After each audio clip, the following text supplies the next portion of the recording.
दो खास मेहमानों से उनका रुख। प्रोग्राम दो रुख में सबसे पहले दो खास मेहमानों का तारुफ करा दे। रमन मलिक साहब जो कि तर्जुमान हैं बीजेपी के हरियाणा से हमें ज्वाइन कर रहे हैं।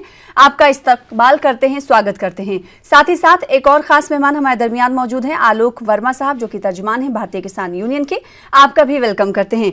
सबसे पहले आलोक वर्मा साहब आपके पास ही आ जाना चाहते हैं, क्योंकि आज मरकजी वजीर ज़राअत नरेंद्र सिंह तोमर से किसान का एक जत्था मिला और उन्होंने कहा कि वो इस कानून के इंतजार में थे, लिहाजा जो कानून आया है वो उनके हक में आया है और वो इस कानून से बहुत खुश हैं। तो इसका मतलब ये माना जाए कि किसानों के अंदर खुद मतभेद है इस कानून को लेकर।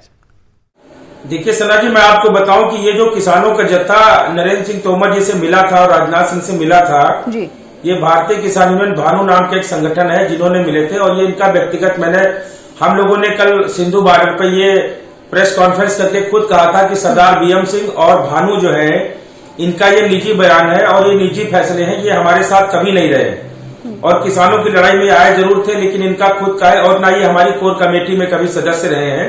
तो इसलिए इनके किसी भी बयान या इनकी किसी भी मीटिंग से हम अपना मतलब नहीं रखते।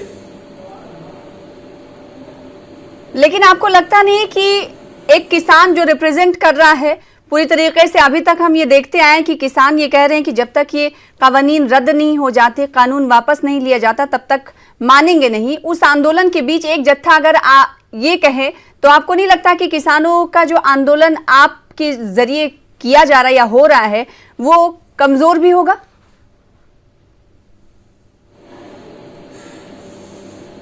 देखिए सदा जी, ये आंदोलन किसी भी प्रकार से कमजोर नहीं है। आज आप देख लीजिए 18वां दिन है हम लोगों का और लगातार वहां पर दिल्ली में किसान बढ़ते जा रहे हैं। 19वां और सरकार ने तो रेल भी रोक रखी है।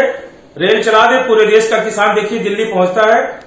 ना तो इन्होंने रेल चलाई और जो किसान अपने ट्राली ट्रैक्टर से दिल्ली जाना भी चाहते हैं आसपास के जनपदों से, लखनऊ से और भी जगह से, तो वहां पर पुलिस रोकने का काम कर रही है। उनको परेशान किया जा रहा है, उनको एक एक दो दिन तक बैठा लिया जाता है, उसके बाद उन्हें छोड़ा जाता है। तो कहीं ना कहीं देखिए लोकतंत्र है और लोकतंत्र में किसान हो चाहे जवान हो चाहे कोई भी वर्ग का व्यक्ति हो, उसको अपनी बात रखने का पूरा अधिकार होता है।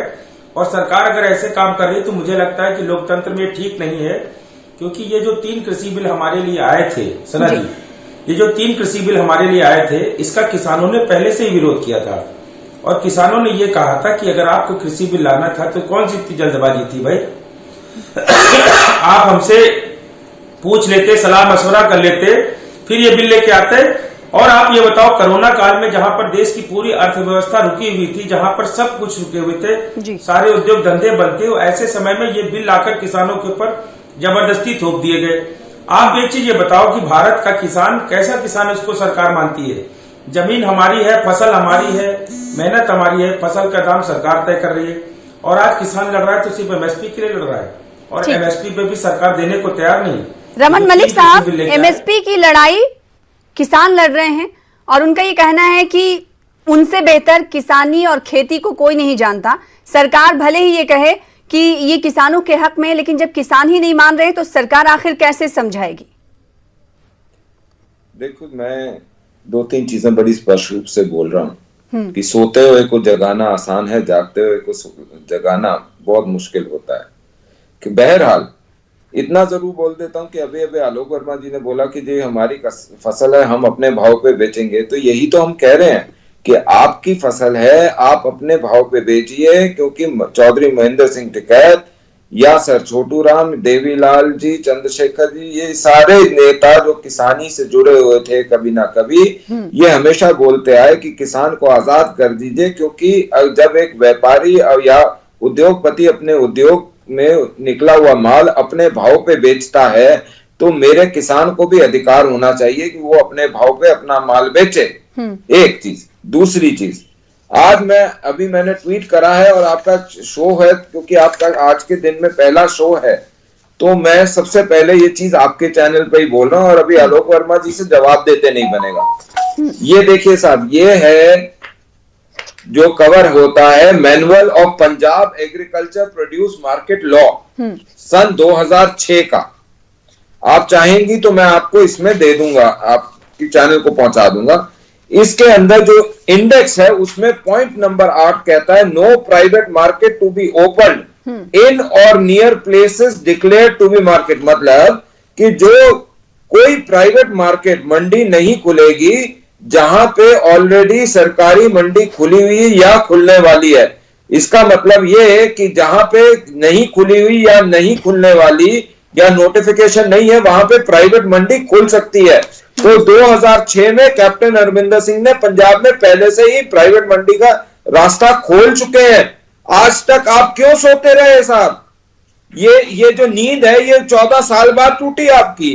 जब जो महेंद्र से ये टिकैत साहब है, राकेश टिकैत, इनके आर्टिकल आए हुए हैं जहां इन्होंने जून में बोला कि जी आज तक हम इंतजार करते रहे, दादा टिकैत जो है वो बेचारे पूरे हो गए और ये कानून मंडियों को खाली करने के या मंडियों के साथ ये जो दबाव था किसान के ऊपर ये हटने का नहीं हुआ। पहला पक्ष, क्योंकि इसी को बोलते थे कि मंडी आएगी, प्राइवेट मंडी, प्राइवेट आने से सिस्टम खत्म होगा, सिस्टम खत्म होने से सरकारी मंडी खत्म होगी, सरकारी मंडी खत्म होने से एमएसपी खत्म हो जाएगा। ये मतलब कि जी आज मैं आया हूं, मेरा बेटा आएगा, उसका बेटा आएगा, उसका बेटा आएगा, फिर जाके मेरे को मारेगा, इसलिए आज से इसे मार दो जी। एक चीज। दूसरी चीज इनका सबसे बड़ा आता था कि जी एसडीएम के पास आपने दे दिया अधिकार और एसडीएम के पास अधिकार देने से मैं कोर्ट नहीं जा सकूंगा। उसी कानून का पॉइंट नंबर 12AA ये कहता है, ये रहे उसकी प्रतिलिपि, कि अगर आप किसी भी कोर्ट में जाते हैं और उस कोर्ट का कोई भी फैसला, डिग्री कुछ भी बाध्य नहीं होगा। जो फैसला मंडी की कमेटी ने कर दिया उसके ऊपर कोई कोर्ट, कोई कुछ नहीं होगा। ये तो मंडी की कमेटी को दे रहे थे सारे अधिकार। हम तो फिर भी एसडीएम को बोल रहे हैं कि आप 30 दिन में फैसला करो। उसके बाद भी हमने ये बोल दिया कि अगर 30 दिन बाद का फैसला, जो कि ये कहता है कि जमीन पे नहीं आ सकता फैसला, सिर्फ उतना एसडीएम चार्ज कर सकता है या किसान के ऊपर फाइन लगा सकता है जितना उसको मिला हो पैसा। रमन मलिक साहब, तो आपका एतराज ये है, बीजेपी का एतराज ये है कि पहले जब अपोजिशन पार्टियों की तरफ से या फिर रियासती सरकार की तरफ से जो मांगे की गई उस पर किसानों ने एतराज नहीं जताया, अब क्यों एतराज जताया? अब एतराज इसलिए जताया साहब क्योंकि अगर आप इनके नेताओं की, कथित किसान नेता, वो जिनकी दुकान किसान नेता के नाम पे चल रही है, उनकी आप प्रोफाइलिंग देखें तो आप हैरान हो जाएंगे। या वामपंथी, या ये जो टुकड़े टुकड़े गैंग वाले हैं वो, और या ऐसे लोग जो वरा राव जैसे लोगों को रिहा कराने के लिए लगे हैं, वो इनमें घुस गए हैं। मैं ये स्पष्ट रूप से बोलता हूं कि सारे के सारे किसान नेता गलत नहीं है, लेकिन जिन नेताओं ने इस जो आक्रोश बना रखा है या जो ये प्रोटेस्ट बना रखे है उसको कब्जा लिया, हाईजैक कर लिया, वो सारे देश विरोधी ताकतों के द्वारा चलने वाले पिट्ठू हैं। और ऐसा भी है, ऐसे नेता भी हैं जिनकी व्यक्तिगत जो उनका पर्सनल एसेट है वो 600 करोड़ से ऊपर है। आप मेरे को यह बताइए, एक किसान के पास 6 रुपए ना हो सल्फास की गोली खा के मरने के लिए बेचारे के पास, और एक जो नेता बना बैठा हो उसके पास 600 करोड़ रुपया हो, ये कहां का एक सिस्टम है। और आखिरी बात, आलोक वर्मा साहब सीधे तौर पर किसान आंदोलन पर सवाल उठा रहे हैं रमन मलिक साहब जी, क्योंकि कई बीजेपी के लीडरों से हमारी बात हुई, कई बार लीडरान से बात हुई है। पिछले दिनों हमने देखा था राजेंद्र भंडारी पंजाब से हमारे साथ जुड़े थे, उन्होंने कहा कि सरकार बिल्कुल नहीं कहती और मैं बिल्कुल नहीं कहता।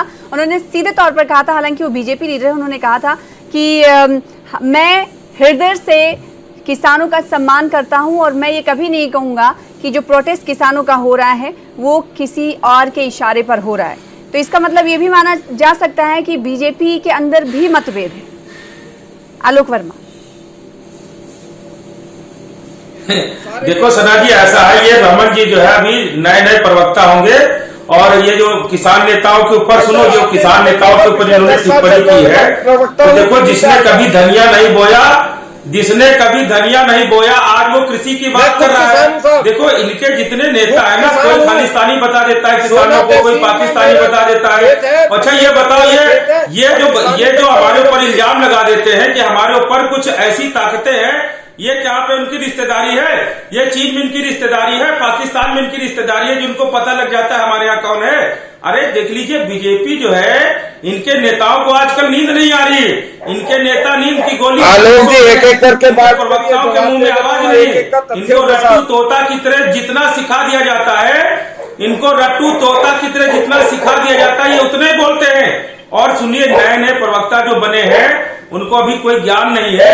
खेती किसान कभी की नहीं होगी। आपको पता होगा कि आप हमारे यहाँ बड़े किसान भी है, छोटे किसान भी है। और सुनो, बता रहे हरियाणा की सरकार को, अगर आप इतने हरियाणा में तो आपकी सरकार है, हरियाणा में आपकी सरकार है। और सुन लीजिए, वही प्रधानमंत्री ज्यादा देते हो ना, तो सुन लो। अरे ट्विटर की बात ही सुन लो रमन जी, सुनने की ताकत रखो। ट्विटर जो आप खेल रहे हो, ट्विटर की भाषा किसान भी समझता है।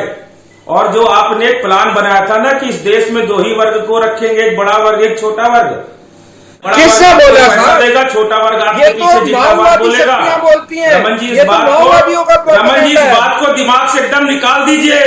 देश का किसान जाग गया है, देश का किसान अरे हम तो चाहते हैं देश का किसान जागे, देश के प्रधानमंत्री से हिसाब लेने आया है। नहीं चाहते। सना जी, मेरी बात सुनिए।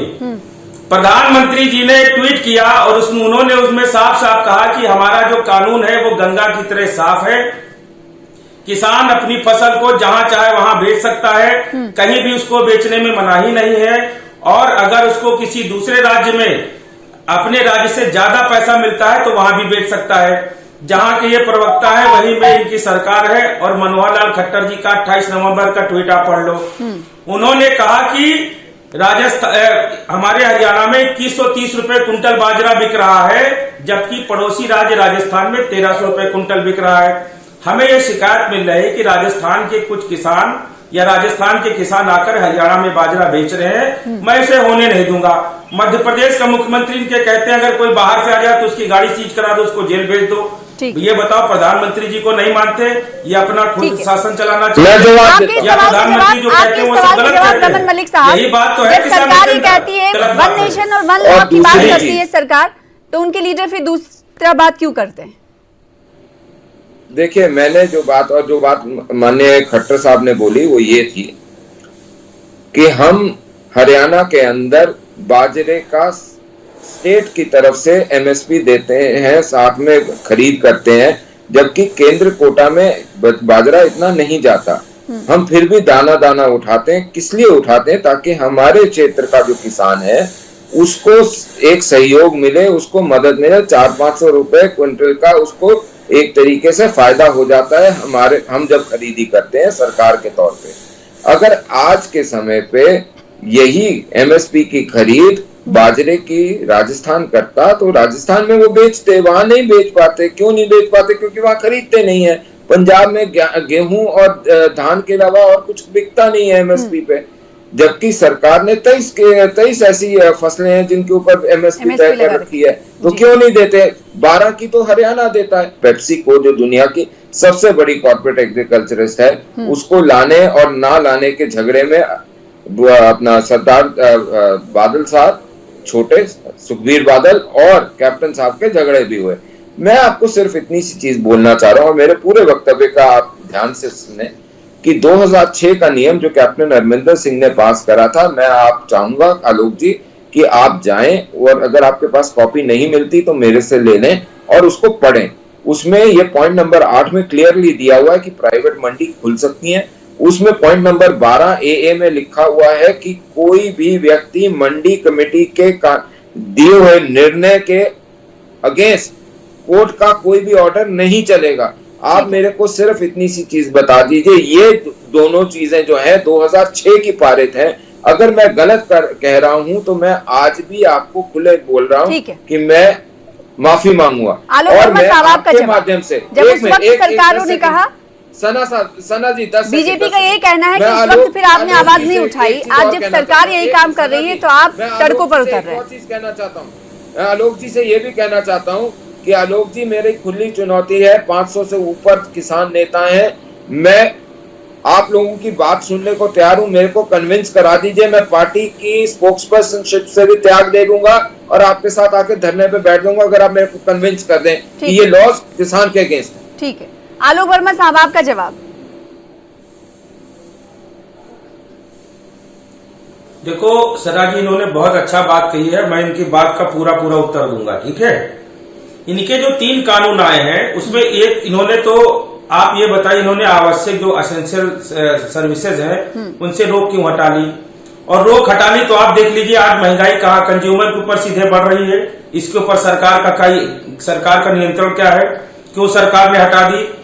तीसरी बात, इन्होंने जो एमएसपी की बात कही है, एमएसपी की बात उत्तर प्रदेश में आप देख लीजिए, और ये जो पंजाब हरियाणा की बात है, ये पंजाब हरियाणा नहीं पूरे देश में। देखिए सरकारी रिपोर्ट कहती है कि इस देश के किसानों को 6 से 7% ही एमएसपी का लाभ मिल पाता है।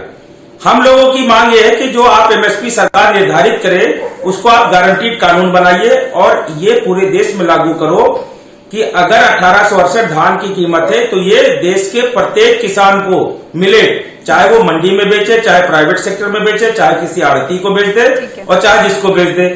एक तरफ भारतीय जनता पार्टी सरकार ये कहती कि हमने बिचौलियों को खत्म कर दिया। आप ये बताओ, इन्हीं की नेत्री थी सुषमा स्वराज जी, उन्होंने क्या कहा था कि आड़ती तो किसान का एटीएम होते हैं, तो आड़ती को आप ये बताओ आड़ती से क्या? भाई हम तो यही मांग रहे हैं ना कि आप एमएसपी को गारंटीड कर दो, हमें मंडी में बेचें, किसान कहीं भी बेच दें। और दूसरी बात, उन्होंने कॉन्ट्रैक्ट फार्मिंग की बात की है सना जी, कॉन्ट्रैक्ट फार्मिंग किसानों के लिए पूरी तरह से जमीन पर नौकर बनाने का काम है। आप ये बताओ, कंपनी का किसी किसान से कॉन्ट्रैक्ट हो गया कि आप उसमें गेहूं उगाइए, हम आपसे 25 रुपए कुंटल लेंगे गेहूं और उससे हम हॉर्लिक्स बनाएंगे, ठीक है। उसके बाद उस किसान ने पूरी इसमें कॉन्ट्रैक्ट फार्मिंग के तहत खेती की और मार्केट में वो जो प्राइस है वो पहुंच गई 35 रुपए कुंटल, तो क्या कंपनी 35 रुपए कुंटल में उसका भुगतान करेगी? इसके लिए कोई नहीं है। दूसरी बात, अगर मार्केट में 1500 रुपए कुंटल बिकने लगा तो क्या 2500 में होगा? नहीं होगा। ठीक है, कंपनी की तरफ से अगर एक छोटे से किसान को इन्होंने डीएम के अथॉरिटी बना दिया, सना जी सुन लीजिए, इन्होंने डीएम के अथॉरिटी बना रखा। डीएम के अथॉरिटी जो बना, भाई कौन सा डीएम है जो सरकार के विपरीत में फैसला कर देगा? आप बता दो कौन सा डीएम है? और देश में करोड़ों मामले ऐसे फंसे हुए हैं जो सत्ता पक्ष के लोगों के हक में ही जाते हैं। ठीक है, आपकी पूरी बात का सारांश यही है कि सरकार के जरिए लाए गए कानून पर किसानों को भरोसा नहीं। रमन साहब देखिए, जहां तक बात एमएसपी के हवाले से उनकी शंकाएं साफ है। आपने कहा कि तहरीरी तौर पर हम लिख के दे देंगे कि एमएसपी हटाई नहीं जाएगी, लेकिन वो तो मांग कर रहे हैं कि प्राइवेट सेक्टर में भी एमएसपी का निफाज हो, ऐसा आप कानून लाएं। देखिए, जैसे 1966 से आज तक चलती आएगी, वैसे चलती आई है, तब तक तो कोई आक्रोश नहीं था, वैसे चला देंगे। मेरा कहना इतना है, जो अभी इन्होंने बहुत महत्वपूर्ण विषय उठाया कि जिस करार तो हुआ 2000 रुपए का, बिकने के लिए मार्केट में रेट 2500 का या 3000 का हो जाता है, तो क्या होगा? तो ये होगा साहब कि अगर किसान अपना माल बेच भी देता है मंडी में जाके, तो सिर्फ जो अनुदान करा हुआ है कॉन्ट्रैक्ट फार्मर का, जो उसने कॉन्ट्रैक्टर ने उसको पैसा दिया हुआ है, उसकी लायबिलिटी वहां तक है। लेकिन अगर कॉन्ट्रैक्टर अपने कॉल से पीछे घूम जाता है, अगर अपनी बात से पीछे हट जाता है, तो कॉन्ट्रैक्टर को 1.5 गुना तक पेनल्टी लग सकती है, नंबर 1। नंबर 2, कोई भी निर्णय इस कानून के आने के बाद कोई भी निर्णय किसान की जमीन पर नहीं हो सकता। नंबर 3, अगर कॉन्ट्रैक्टर अपने सहूलियत के लिए, अच्छी फसल के लिए कुछ उपकरण या कुछ इंफ्रास्ट्रक्चर बनाता है किसान के खेत में जी, और वो उसकी समय सीमा है उस कॉन्ट्रैक्ट की, उसके बाद अगर वो वहां रहता है और उसको नहीं हटाता, तो वो किसान की संपत्ति हो जाती है, कॉन्ट्रैक्टर की नहीं। इस तरीके से बहुत सारे ऐसे इसके अंदर प्रावधान है जो कि किसान के ही हित में। और जहां तक एसडीएम की बात है साहब, एसडीएम के बाद भी हमने आपको ये कहना है कि हम लिख के देने को तैयार हैं, इसमें चेंज करने को भी तैयार है कि आप एसडीएम के बाद कोर्ट जाना चाहें जा सकते हैं, और वैसे भी जा सकते हैं, क्योंकि कोर्ट जाने का अधिकार कोई आपका नहीं छीन सकता। रमन साहब, लेकिन एमएसपी को लेकर जो सबसे बड़ी शंका है किसानों को, इस हवाले से सरकार क्यों पीछे? लिख के दे रहे हैं ना।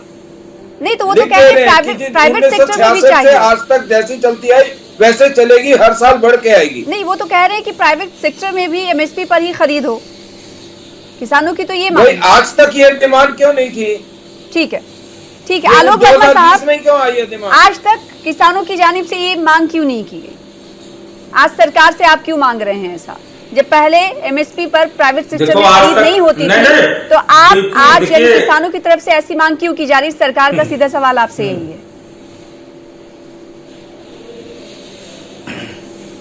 सना जी, मैं आपको बताऊं कि भाई ने बहुत अच्छा प्रश्न किया। उत्तर प्रदेश में आप किसानों की हालत देख लीजिए। इस बिल के आने के बाद 1868 का धान जो है किसान 800-900 रुपए में बेचने को मजबूर है।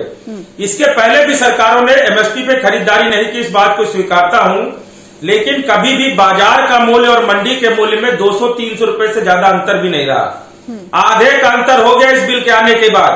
और सना जी, मैं अपने भाई को बताना चाहता हूं कि 15 पॉइंट का आपका कृषि कानून है, जिसपे 12 पॉइंट पे किसान सरकार ने संशोधन करने की बात को स्वीकारा है। तो आपका तो पूरा स्ट्रक्चर खराब है। और आप ये बताओ, जब आप जीएसटी का कानून लेके आए थे तो आपने व्यापारी वर्ग के साथ बैठक की, फिर उस कानून को आपने लगाया। उसके बाद जब कानून आने के बाद उनको दिक्कत हुई तो फिर आपने उसमें संशोधन किया। तो इस देश के 60% किसानों के लिए आप कोई अगर कानून लेके आए हो तो रमन भाई मुझे बता दो, आपने किस संगठन से बात की, किस नेता से बात की? प्रधानमंत्री जी ने इस बिल के आने से पहले क्या किसान नेताओं से या किसान संगठन से या देश के किसी किसान से आपने बात की हो? आप कोई कानून लेके आते हो तो उसको पेपर में गजट कराते हो कि हम ये कानून लेके आएंगे, किसी की आपत्ति। यहाँ पर भी है कि जब किसानों के लिए कोई कानून लाया जाता है तो किसानों से ही बात नहीं की जाती। आगे से कोई आपत्ति मांगी? रमन मलिक, अरे दे रहा हूं ना दादा सुनो, अब सुनो। ऐसा है, सबसे पहले ये कृषि से संबंधित कानून नहीं है, कृषि व्यापार से संबंधित है। ये कृषि के व्यापार, ट्रेड एंड कॉमर्स से संबंधित